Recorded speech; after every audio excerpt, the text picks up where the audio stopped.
Hi, I'm Rain Turner, author of Only Son, Only Child. I didn't realize how many women are like me, and they cry in the bathtub, and they drink wine in the bathtub, and they talk to their gods in the bathtub. So I have been asked to read part of my book, and I have chosen my bathtub scene. I'm going to preface it with the scene that I'm going to read to you is the day after the doctors have asked me to disconnect my only son, only child from the life support systems keeping him alive.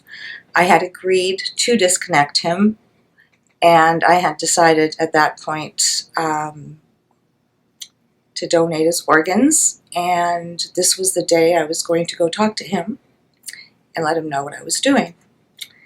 So, this is where we start. Dropping the gym bag at the front door. It was a good workout. Pressing and pushing more weight every day. The frustration, the fear, the growing hidden anxiety released through the heavier and heavier weights. She normally did not go to the gym on Saturdays, but today she needed the extra energy to complete her mission. The gym was her drug. It gave her energy, the ability to focus and to continue. Today was the day that would change her life. It was the beginning of the end of her son's life, the end of her son's life at her own hand. Solely her responsibility. She could take it. She would handle it. This decision was no one else's to make. She was legally the sole custodial parent of Ryan. This would be her doing alone. Her son's father was far too fragile to make this choice. Solely alone, she would arrange to end her son's life. And it was all done. After it was all done, she would join him. She would not let anyone know of her long-term plan, but she knew she could not carry on after this. Her life had already been far too hard, and her son was her only reason to continue. She wanted to give him the best life she could, and now she was going to end it. The only fair choice was to end hers as well. Rain would not allow anyone else to feel his pain, to feel his responsibility. Oh, I'm probably going to cry, sorry, sidebar. She would take care of everyone as she always had, and she would take responsibility for everything as she always did. This choice would make her mad in the white jacket, padded room way. She knew she only had a short window of opportunity after her son's death to complete the second part of her task. It would be completed quickly, quietly, so as not to further upset the family. Yes, today would be a difficult day indeed. Task on. No time for needless vain thoughts. A job needed to be done. With her stoic commitment to rational, pragmatic action, she pulled off her gym clothes and stepped into the shower. Cold, spotless porcelain under her feet. Warm water. Turning the tap, she reduced the cold water and increased the hot water. Hotter water. She needed to feel something, anything. Stepping into the steaming shower, the tension of the past days gripped her. The sudden realization of her son's accident, the words from the doctors the day before scorched her soul more than the steam of the too hot shower scorched her lungs. Pain and complete fear finally overcame her. Suddenly, so suddenly, she realized the last 10 days and what was actually happening. The realization had never come upon her until this second. "My son," she screamed. "They want me to kill my son. They want me to starve my son if that doesn't work. My son, my son, my only child," she kept screaming. "God, please help me," between ragged gasps of breath. "Oh God." She did not notice or even think of the fact most people, even those like her who do not believe, always seem to call for God in times of need. She did not think of this at all. The hypocrisy never entered her mind. She was hell-bent on one thing only, her son. "God, give me the strength I need for today." The yell was proud, powerful, and full of frightening force. Steaming hot water ripped against her shoulder, turning her face upward to feel the hot pinpricks upon her face.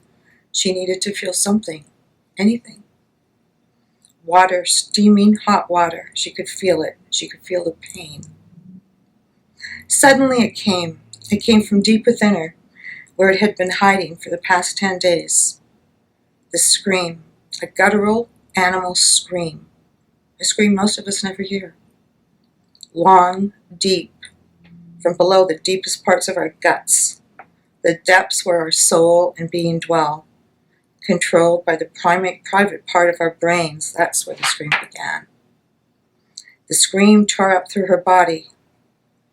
It was an animal howl of pure pain. No, not my son. No. The scream word no echoed upon the echoes, constantly refreshed by screams upon screams of the one word no. The forceful voice left her. It was now simply a horrid scream of fear. The awareness of fear and pain burst into her mind. Please, God. Please, universe. The new sound came from just above her stomach. Strong, but without the previous sense of strength. Now a pleading tone carried the words through the small room. Fighting to regain some strength. I am calling you God. I am calling all the gods and goddesses of the universe. All the Hindu gods, all the Indian gods, all the Greek, Roman gods, all the goddesses, the universal energy, all of you, I need you. The sound gathered, strength returned, force, anger helped grow the voice until it growled to the gods. Again, from deep within the vault of her stomach, her bloodthirsty howls, screams overflowed the tub. Sounds of the wounded, dying animal in long, torturous pain, tinged red with utter anguish, filled the steamy room. The world of Hades entered the bathroom. Hades had sent one of its most powerful demons, the Growl. The Growl gripped her, wanting to drag her with him back into the depths of death and nothingness. My son! No, not my son. Fighting back against the demon, trying to drag her into its lair, calling upon the graces of more powerful energies, the all-glorious one, Great Spirit, Earth Mother, Goddess Kali, Isis, Hecate, the great goddess of the underworld, bring my son back. Grabbing a lungful of warm, wet air, Athena, come to me. Bring me your strength, please help me. Quieter, and some lessening of her strength. Please, gods and goddesses, bring me your strengths. Losing the fight against the demon Hades sent, the screams of the tortured human female animal once again began to fill the room, gut-wrenching howls of pain. Just screams. Fight, Rain. You must fight. Help me. Help us. Help my son. God, Yahweh, Krishna, Shiva, the all-powerful, the all-knowing, the universal source, help us. Please, I'm calling all of you. Her face upwards, filling the hot spray, she continued her wild rant. To the gods of all tribes of all time, the divine of all, Allah, hell, anybody I've missed, I'm calling you too. Goddess Durga, I need your help, please. That was the last deity she had strength to call before the demon entered the steam-filled capsule of her present torment in hell. Entering into her very body, tearing the energy from her. Grabbing the strength from her legs and knees, the demon of the name the Growl threw her onto the floor of the tub. The primate roar, the scream, wanted to stay alive. It did not want to die. The scream became the vital life source of her being. The growl came. It stole more of her life force energy and kept growing. The sobs came. They came doubling her pain from the pit of her stomach. Her heart ached with the pressure from within. The tears flowed, mixing with the water smashing over her head. The room echoed with anguished cries of sudden awareness. The screams kept coming. Grabbing her knees, she held them close to her breast while giving in, and finally, exhausted, she gave up, curling into the fetal position, her body pressed against the smooth back of the tub. The sounds of the demons kept coming up and through her body. She screamed, she cried, she rocked, she cried, rocking her pain, ripped, tear-stained body back and forth into the tub, hard, unforgiving porcelain cell. She cried, she screamed, she rocked, alone as always. The sounds from deep inside kept growling, kept calling, and kept growling to the gods. Time stopped for the screams and sobs. Was it 10 minutes, 20 minutes, 30 minutes, an hour? The water flowed over her body, from her eyes, from the shower head. How much of each is hard to guess. When her body finally felt empty, looking up, shouting at the heavens, God, Goddess, Allah, Venus, all the gods, all the goddesses, all the Hindu goddesses, native gods, everyone hear me. God, you can have my son if you want him, but I'm telling you this.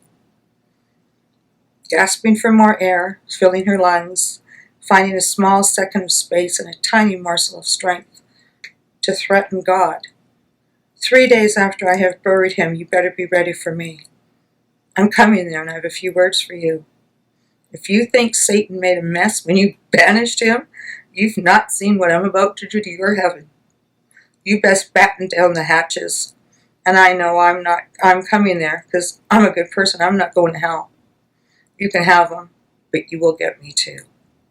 God, make up your mind, because I will come and I will tear your heaven apart. The demon of pain and realization sucked all of its energy from her until there was no energy left to suck from. The demon had its fill. It ate all the essential energy from her, leaving in its retreat an exhausted and pained body, alone at the bottom of a white tub in suburbia somewhere. Only sobs were left, soft, exhausted sobs of pain. It had done its job. It awakened pain. The growl knew it was time to leave. Now that it filled this human female with nothingness and pain. Leave her filled with awareness, with pain, and alone. Yes, demon was now content.